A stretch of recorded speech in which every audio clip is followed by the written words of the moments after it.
Natural disasters worldwide has quadrupled. Over 250 million people on the planet are affected every year.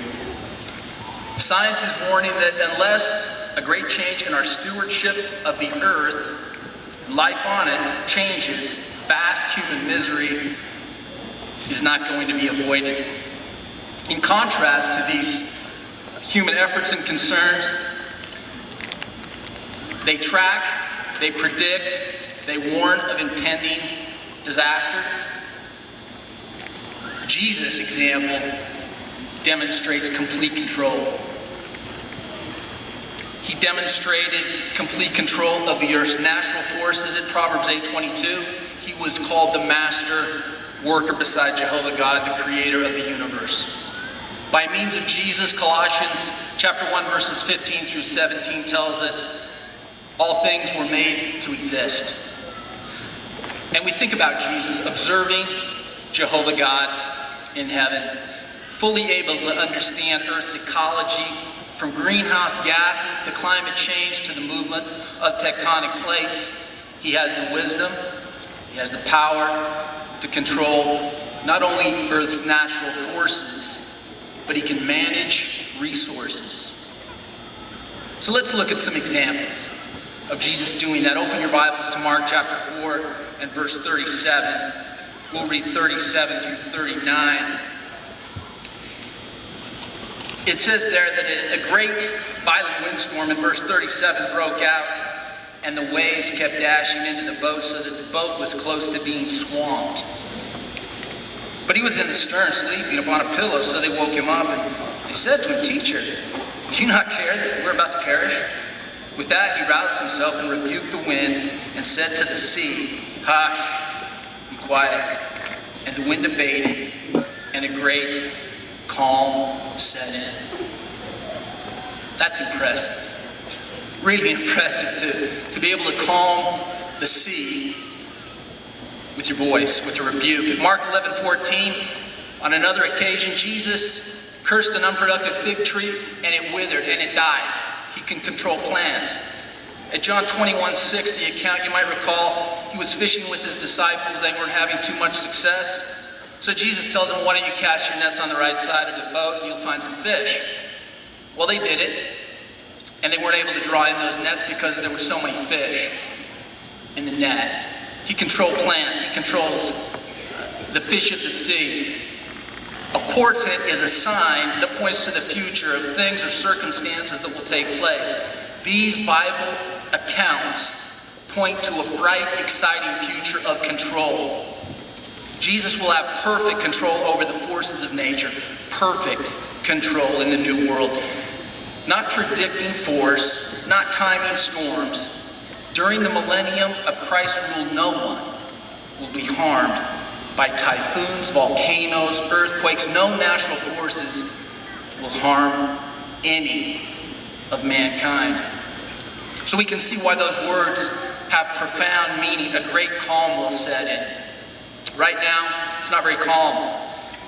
But what we do see is Jesus' love being demonstrated in our worldwide brotherhood, because we see a lot of disasters, and we see our brothers supporting one another in those times of distress. Proverbs 17:17.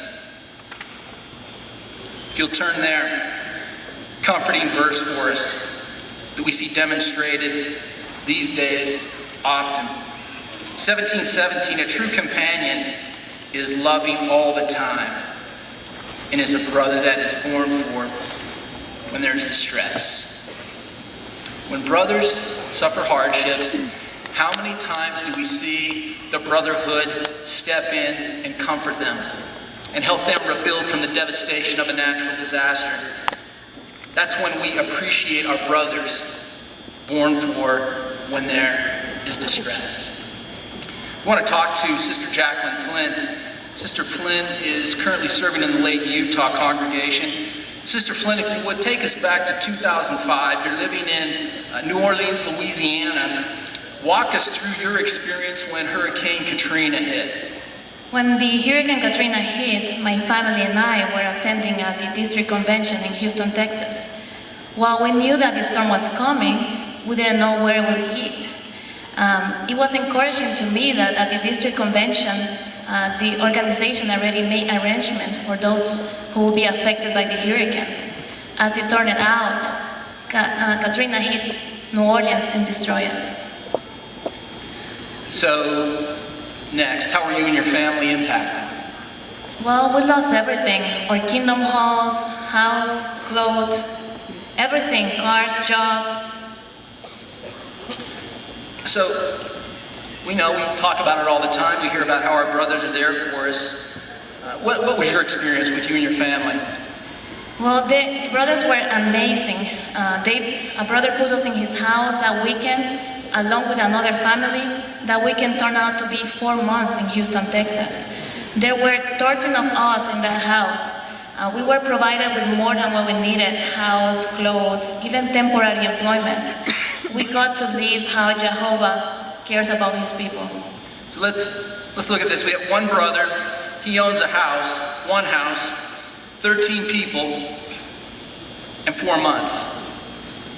That is an effective witness, isn't it? And as you look back, how did this affect your family's response?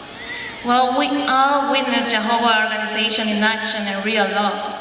At that time, only my sister and I were baptized witnesses. Because of the events that occurred with Katrina, my mom and youngest sister continued their Bible study and got baptized. My dad and youngest brother started for the first time his Bible study and continued to make progress.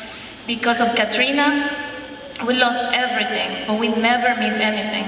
Thanks to Jehovah organization, we were blessed with more than what we needed. Very nice. Thank you, Sister Flynn.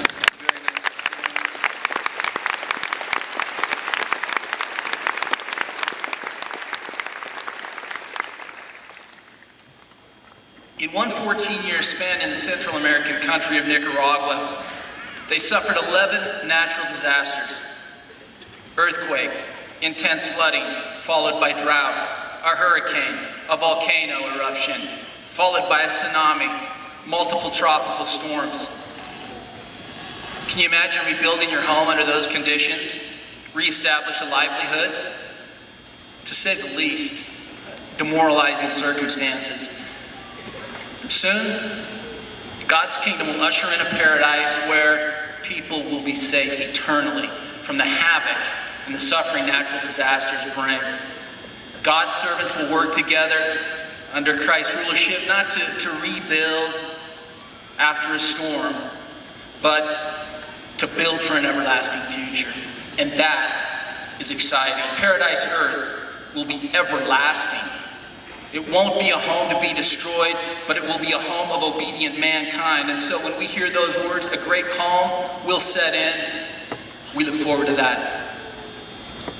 Now, though, we'd like to listen to Brother Ryan Harper. He's going to present Jesus' miracles portend rich kingdom blessings. He himself knew what was in man.